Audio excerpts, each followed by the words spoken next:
We are reading the entire Bible this year. I'm in Exodus right now, and God instituted the Passover.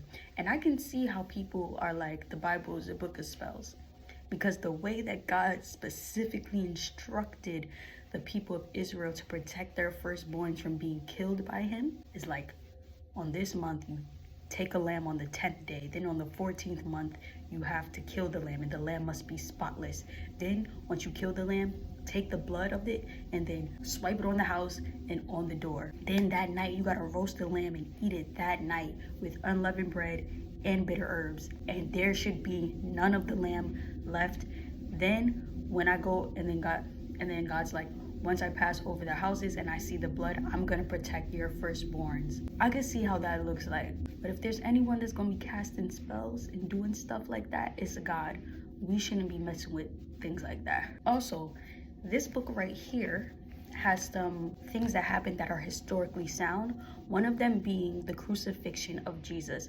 Historians recognize the crucifixion of Jesus as fact, whether they are secular or religious. So whether you believe that Jesus was the Son of God or not, he was still here and died. So I think it's important to kind of put things into perspective that he was a real human. There are a couple of books called From Babylon to Timbuktu and the Bible's Black History. In either one of these books, they explained how the Middle East was essentially a part of Africa and that it got the name the Middle East maybe like 200 years ago or something like around that, sometime in the 1800s. The land that is the Middle East today was not called the Middle East. And the people that were on the land that we currently know as Africa and the people that were on the land that we currently know as the Middle East were constantly traveling back and forth. And if there's one thing that I'm learning, it's that God does not play about his people. If there is enemy,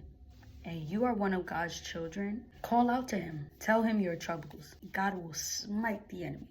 He gave the Egyptians so many hardships. And he did it on purpose too, just to show his power. When they were hungry in the wilderness, he gave them birds. He gave them bread. So if you know that God doesn't play about you, call him. Ask him for help and he'll be there.